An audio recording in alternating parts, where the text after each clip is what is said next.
Bueno, buenas tardes. Nueva entrega del Buy Versiones semanal. Lucho, Juanpi, Carlito, soy Iván de LBO. Bueno, el tema que nos trae la discusión hoy bastante obvio, ¿no? Es lo que sucedió esta semana. En realidad que arrancó el viernes con el viernes negro y lunes más negro o más rojo, como quisiéramos denominarlo, que tuvo sus particularidades. Vamos a hablar un poquito de por qué se dio esto. Creo que fue como una suerte de tormenta perfecta de varios datos. Vamos a repasar la decisión de Japón de subir tasas. Algún dato de la macro de Estados Unidos, que también justo fue mala el viernes, que tenía con el empleo, con un indicador de actividad.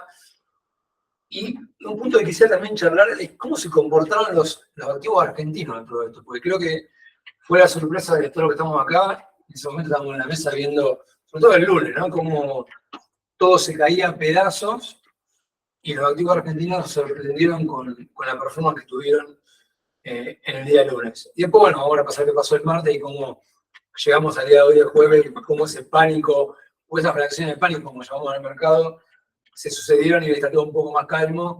De hecho, tenemos un Green Day hoy bastante lindo. Así que bueno, vamos a arrancar. Primer punto, Japón. ¿Qué hizo Japón? Japón, una economía que, para poner en contexto, 30 años de una inflación que no superaba el 0,8 en promedio, de hecho con largos años deflacionarios. Se encontró, post pandemia, como el resto del mundo, lidiando con la inflación. Venían de índice del 3.3, que lo había llevado al 2.8, y vieron una economía que se recalentaba un poquito, datos de ingresos de salario que también crecían, y decidieron enfriarla. ¿Qué hizo Japón? ¿Y por qué fue parte responsable de lo que se desencadenó después? Bueno, Japón venía con un quantitative easing, se dice, una flexibilización cuantitativa bastante fuerte. Venía en tasas reales negativas, es decir, te pagaban a vos por prestarte dinero. Y pasó en un muy corto plazo a tasas positivas. Había arrancado en 0,10% y la semana pasada se conoce de que iba a haber otra suba. Si bien el mercado tenía preciado una suba, esperaban algo así de 5 puntos básicos, fue de 15 puntos básicos, pero lo más importante vino con las declaraciones de qué esperaban ellos a futuro, donde contemplaban seguir subiendo las tasas. Esto por un lado. Por otro lado, en Estados Unidos, la semana pasada, luego de los datos de empleo que mostraban, bueno, una preocupación respecto a una posibilidad de recesión para los próximos meses, si bien no se movió nada en términos de tasa, el gobierno sí dejó en claro que iban a seguir muy de cerca los números y que se evaluaba la posibilidad de una baja de tasas. Recordemos que hasta hace por lo menos mes y medio, 2 meses atrás, se descontaba una baja de tasas. Ahora se descuentan alrededor de 3 bajas, con una muy, muy alta probabilidad, en torno al 75% para septiembre.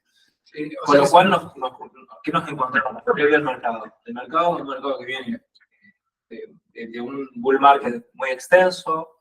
La semana pasada miraba un gráfico que también mostraba qué porcentaje de todas las compras que hay están apalancadas, es decir, el nivel de apalancamiento que hay en el mercado, y también si tomamos en cuenta que este nivel de apalancamiento venía de la moneda de fondeo por default, si se quiere, a nivel mundial, que es el yen japonés, y este te sube las tasas, y por el otro lado tenés que en tu tasa libre de riesgo para hacer carry, que es la estadounidense, te baja, se empezó a desarmar casi como un efecto dominó. Ya con el viernes tuvimos un viernes muy, muy golpeado, y el lunes fue mucho peor. Todas estas posiciones, yo esta mañana leí un informe que decía que alrededor de 1/3 de todas las posiciones apalancadas del mundo se habían desarmado en ¿cuánto? 2-3 días. También agregar algo muy importante, que Japón en el último mes y medio se apreció 15% el yen japonés. Por lo tanto, en términos reales, no solamente es una cuestión de tasa, sino una apreciación de tu moneda.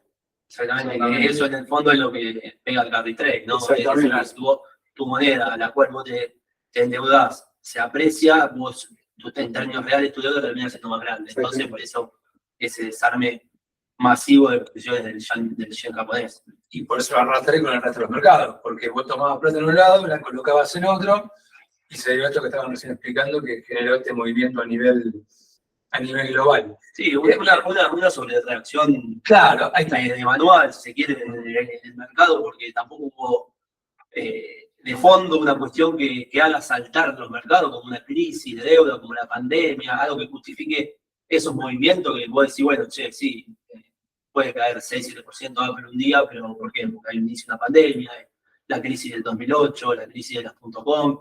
En el fundamento, la economía americana, que es la que tracciona el mundo, sigue bastante firme. Por eso hablábamos de la reacción de pánico sobre los datos, que aparte vienen teniendo la particularidad, porque lo que vos decías, el dato de empleo que salió el viernes, de creo que menor generación de empleo de lo esperado, de una expectativa de menor actividad también. Obviamente tiene una lectura negativa, que era decir, bueno, che, ojo, porque podemos entrar en terreno recesivo, lo que terminaría tratando de evitar la Fed durante todo este tiempo, pero a su vez, también es una lectura positiva. ¿En qué sentido? Decir, che, para estos datos le ponen más presión a la Fed para bajar la tasa, que en definitiva para la renta variable es un driver al sitio y es algo que está esperando el mercado hace mucho tiempo que se dé. Entonces tenés esa dualidad de interpretación y de efecto que puede traer el dato. Sí, ahí hablando un poco de la sobrereacción, lo que decía Lucho, la semana pasada charlábamos con vos de lo. Sí, una suba de tasas podría ser un driver suficiente como para la reacción que tuvo el mercado cuando todos los elementos que a vos todos los indicadores que te pueden hablar de una recesión en Estados Unidos, vos lo estás conociendo casi de manera semanal. Correcto. Con lo cual el priceo es mucho más preciso, o sea, es decir, la incorporación en los precios de todos estos datos está mucho más presente. Entonces no veíamos, si se quiere, un sustentable de esta caída y sí, hay una extensión en el resto de los para agregar lo de la Fed el miércoles pasado, si bien estuvo tal cual lo esperaba el mercado en todos los postulados, lo que llamó, si viene más que nada la atención, es dónde está parada de acuerdo al mandato dual que tiene, que es empleo e inflación, y como que por primera vez, desde que arrancó este ciclo de suba de tasas, se encontró un equilibrio donde los riesgos de inflación y de empleo están bastante equilibrados, lo cual abre la puerta ya, como decía Juan, la suba de tasas, la baja de tasas, perdón, de septiembre. Ahí los objetivos de la Fed es 4% empleo, 2% de inflación, ¿no? Así es, está muy cerca entonces del pleno empleo, un poco más lejos de inflación. Ahora, la pregunta, la gran sorpresa, ¿cómo se comportaron los activos argentinos? Yo me acuerdo un poco la secuencia del día lunes, que en el pre-market y demás veíamos la acción argentina, los ADR, cayendo 10%, 9%. Arranca al transcurrir el día, veíamos Apple menos 9, Microsoft menos 8, acción en primera línea cayendo. Arrancó en sintonía con eso Argentina, pero enseguida los activos argentinos, por lo menos los emblemas, YPF, Tenaris, empezaron a subir. Gran parte del día, YPF, lo recuerdo, tuvo un punto arriba, un punto positivo, eran unos pocos ítems verdes que uno veía en el tablero. Y terminó, creo que neutro, un punto abajo, nada más. Y los bonos de deuda argentinos, los comparábamos con la región, y creo que Ecuador, por ejemplo, estaban cayendo 3, 4 puntos, y los bonos argentinos llegaban a un punto con mucha caída. Fue una sorpresa, ¿o no? Sí, la verdad que sí. Como decía Iván, en el pre-market los números te daban miedo, porque que YPF te caiga 9,8 puntos, que ya cuando abriera la rueda en Estados Unidos tuviésemos negativos tan fuertes en los ADR más líquidos, nos da una especie de, panorama de cómo iba a estar el día. La verdad que se comportó bastante bien, mostró un poco la fortaleza que después las terminamos de ver el resto de la semana hasta hoy, con días muy positivos. Hoy tenemos Galicia subiendo 10 puntos, Las bancarias que andan, los bancos muy bien, con balances presentando bastante en línea con lo esperado, por lo menos Pampa presentó un balance bastante bueno, TGS también. También hubo una mejora en las recomendaciones o en las calificaciones de los bancos. Claro, exactamente, le subieron el price target a 3 bancos, si no me equivoco es Macro, Galicia y Superbit. Todos tuvieron una suba en su price target, así que eso también impactó bastante. La verdad que nos sorprendió porque también relación a Ecuador, que nosotros siempre que miramos a la región, nos comparamos con deuda como la de Ecuador, siempre veníamos por abajo de la performing, o por lo menos en las últimas semanas veníamos con un desempeño que un poco por debajo de la curva de Ecuador. Esta vez nos fue mejor a nosotros y bastante mejor por 2 puntos en un día bastante complicado. Y con poca intervención del Banco Central. Con poca intervención. Recordemos que la intervención que tiene el Banco Central es bastante particular porque el gesto es para esterilizar todos estos saldos que quedan a partir de las compras que tiene el MULC. La verdad que nosotros vemos sí una intervención, pero una intervención de manera moderada. En el día se nota en algunos momentos, pero luego el mercado sigue su ritmo normal.